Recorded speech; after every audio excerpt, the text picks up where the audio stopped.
السلام علیکم، میں ہوں عابد اندلیب۔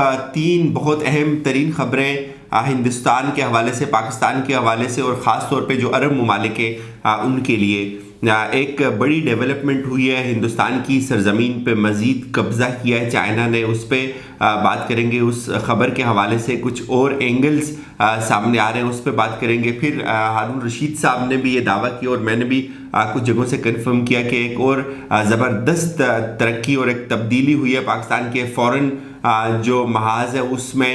پاکستان نے ایک اور بڑا معاہدہ کیا ہے ترکی کے ساتھ، اس میں آذربائیجان بھی شامل ہوا ہے۔ اس معاہدے میں کیا کیا چیزیں ہو سکتی ہیں، اس کے کیا پاکستان پہ اثرات مرتب ہو سکتے ہیں، اور ہندوستان میں اس معاہدے کو لے کر کیوں آگ لگی ہوئی ہے۔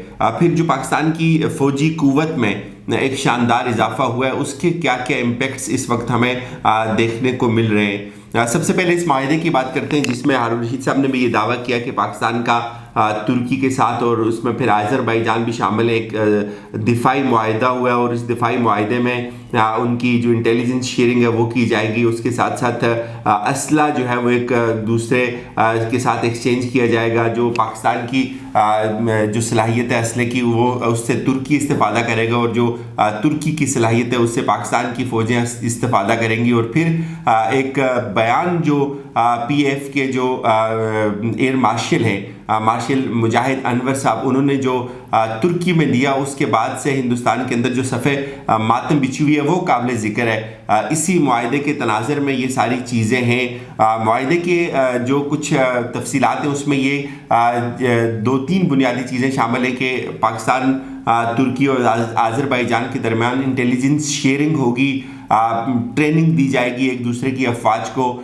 اس کے علاوہ چونکہ ترکی کی ایکسپرٹیز یہ ہیں کہ وہ ٹینکس بناتا ہے، تو پاکستان ان سے ٹینکس پرچیز کرے گا۔ پاکستان کے پاس جو پاکستان کی جو دفاعی استطاعت ترکی کی نسبت زیادہ ہے، اس میں پاکستان ترکی کو اسسٹ کرے گا۔ اور آذربائیجان، آپ کو ابھی حالیہ ایک کلیش کا ہوگا آپ کے ذہن میں کہ آذربائیجان کے ساتھ جو ہوئی ایک جنگ، اس میں آذربائیجان کی اس جنگ میں پاکستان نے ان کا ساتھ دیا، اور اس کے بعد سے جو آذربائیجان کے اندر پاکستان کے جھنڈے لہرائے جاتے ہیں اور پاکستان کے نعرے لگائے جاتے ہیں، پاکستان کے ترانے پڑھے جاتے ہیں، یہ ایک بڑی زبردست موو ہے۔ اور اس کا ایک بہت بڑا امپیکٹ جو ہے وہ ہمارے جو مشرق وسطیٰ کے ممالک تھے ان پہ پڑا۔ اور آپ کو یہ بھی پتہ ہوگا کہ ابھی پچھلے ہفتے کی بات ہے کہ ترکی کے وزرائے خارجہ، آذربائیجان کے وزیر خارجہ اور ترکی کا وزیر خارجہ پاکستان آئے، اور ڈیفینیٹلی بہت ساری چیزیں شاید پبلک نہیں کی جاتی، جان بوجھ کے نہیں کی جاتی، لیکن وہ ایک کامیاب ترین دورہ تھا۔ اس میں معاشی معاہدات ہوئے، اس میں ٹورزم کے حوالے سے چیزیں ہوئیں کہ پاکستان اور ترکی کے درمیان، اور ایک آفس کھولنے کے حوالے سے بھی چیزیں سامنے آئیں، اور وہ ابھی ظاہر ہے ڈیولپ ہوں گی تو اس پہ پھر بات کریں گے۔ لیکن جو امپورٹنٹ چیز ہے وہ یہ ہے کہ اس سے پہلے مشرق وسطیٰ کے جو دوسرے عرب ممالک ہیں وہ ہمیشہ پاکستان کو ایک مذاق سمجھتے تھے، وہ ہمیشہ اتراتے تھے اپنی پاور پہ، اپنے وسائل پہ۔ جب پاکستان نے ایران کی طرف یا ترکی کی طرف اپنا جھکاؤ ظاہر کیا تو وہ ہم سے ناراض ہونا شروع ہوئے۔ حالانکہ ارطغرل ایک چھوٹی سی چیز ہے، ایک عام ایک ڈرامہ ہے، ایک ڈاکیومنٹری ہے، اس کو بھی شو کیا گیا کہ آپ کیوں آئیڈیلائز کرتے ہیں ترک جو لیڈرز ہیں ان کو، آپ کو تو آپ ہماری پیریفری میں، آپ کو ہمارے ساتھ رہنا چاہیے۔ اس حد تک چیزیں جو ہے وہ ان کو ہٹ کرتی ہیں۔ تو اب اس معاہدے کے بعد سے عرب ممالک ہم سے ویسے بھی پریشان ہیں، ہم سے بہت زیادہ ناراض ہیں، ان کا غرور خاک میں مل رہا ہے۔ اس لیے خاک میں مل رہا ہے کہ وہ ہندوستان کو ہر طرح سے سپورٹ کرتے ہیں، چاہے وہ کشمیر کا معاملہ ہو، چاہے وہ مسلمانوں کے ہندوستان کے اندر کے مسلمانوں کے حقوق کا معاملہ ہو۔ وہ عرب ممالک اب کافی پریشان جو ہے وہ نظر آتے ہیں، اور ظاہر سی بات ہے ان کو پریشان ہونا چاہیے، چونکہ پاکستان ہمیشہ ان کے کیمپ میں رہا، اور اب یہ پہلی دفعہ ایسا ہو رہا ہے کہ پاکستان آہستہ آہستہ موو کر رہا ہے ان سے۔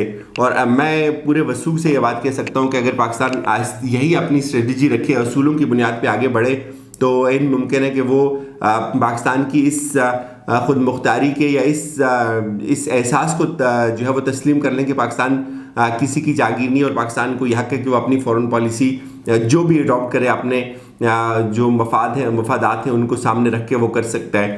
اسی سلسلے میں انہی مشقوں کے سلسلے میں ہمارے جو پی ایف کے ایئر مارشل جو مجاہد انور صاحب ہیں وہ ترکی میں تھے. انہوں نے بھی ایک زبردست خطاب کیا وہاں, جس کے بعد ہندوستان کے اندر بڑی کھلبلی مچی ہوئی ہے, اور ہندوستان کے جو میڈیا اس کو رپورٹ کر رہے ہیں ان کا ایک جو شاندار جملہ میں آپ کے سامنے رکھتا ہوں کہ پاکستان اور ترکی جو ہے یہ دو ممالک ضرور ہیں لیکن قوم ایک ہے, اور دونوں ایک دوسرے کا دفاع کریں گی.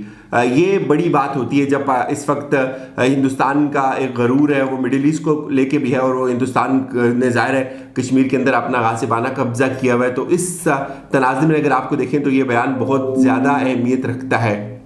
اگر آپ اس کے بعد حالیہ تنازع جو دیکھیں آذربائیجان کا آرمینیا کے ساتھ, تو اس کے بعد اس بیان کی اہمیت بہت زیادہ بڑھ جاتی ہے. پھر عربوں کی ظاہر ہے یہی کیفیت ہے, اور پاکستان اگر ان کے کیمپ میں جاتا ہے تو عرب کبھی بھی سسٹین نہیں کر سکتے, وہ دوبارہ پاکستان کو منانے کی ضرور کوشش کریں گے. دوسری جو بڑی خبر ہے ناظرین وہ یہ کہ ایک سیٹلائٹ امیجز سامنے آئی ہیں جس میں اروناچل پردیش میں تقریباً 4.5 کلومیٹر 4.5 کلومیٹر جو ہے وہ چائنا نے جو ہندوستان کا جو کلیم تھا کہ اروناچل پردیش کا وہ علاقہ جو لائن آف کنٹرول پہ واقع ہے وہ تبت کی طرف جو ہے وہ ہندوستان کا علاقہ ہے, لیکن چائنا کا یہ کلیم ہے کہ وہ چائنا کا علاقہ ہے, اور چائنا نے اس میں تقریباً 4.5 کلومیٹر اندر ایک بڑی بستی آباد کی ہے جس میں انہوں نے 100 سے زائد گھر تعمیر کیے. اور ہندوستان کے اندر ہندوستان کی گورنمنٹ سے وہ لوگ سوال کرتے ہیں کہ آپ ہمیں بتائیں, ایک طرف تو آپ کشمیری مجاہدین کی میتیں ان کے گھر والوں کو نہیں دیتے کہ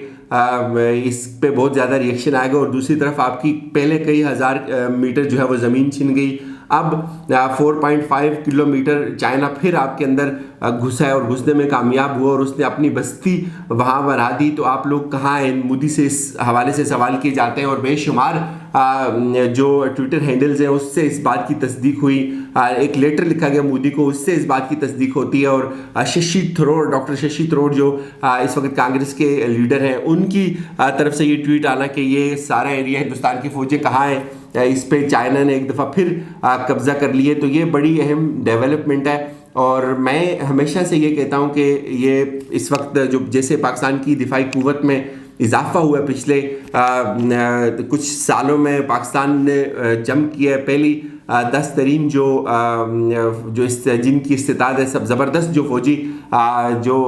فوجیں ہیں جو دفاعی اعتبار سے زبردست ممالک ہیں, ان میں پاکستان بھی شامل ہوا ہے. تو یہ اس سارے تناظر میں پاکستان کے پاس ایک آئیڈیل وقت ہے کہ وہ کشمیر کو نظر انداز نہ کرے, کشمیر کے اوپر اپنا ایک جاہرانہ موقف اپنائے, چونکہ کشمیری ان کی طرف دیکھ رہے ہیں. ظاہر ہے آپ کے پاس یہ سارے وسائل ہیں تو آپ نے ان کو استعمال ہی کرنا ہے. ہندوستان کے اندر اتنی صلاحیت نہیں ہے کہ وہ بیک وقت چین کے ساتھ بھی لڑ سکے, پاکستان کے ساتھ بھی لڑ سکے, اور اپنے کسانوں کے ساتھ بھی لڑ سکے, اور کشمیریوں کے ساتھ بھی لڑ سکے. یہی وجہ ہے کہ ہندوستان کوئی اتنا اگریسو جواب نہیں دے سکتا چائنا کو. چائنا بار بار ان کی زمین ان سے چھینتا ہے, اس پہ قبضہ کرتا ہے, اور وہ آگے سے بھیگی بلی بنے ہوئے ان کا منہ دیکھتے رہ جاتے ہیں. اجازت دیجیے گا, خدا حافظ.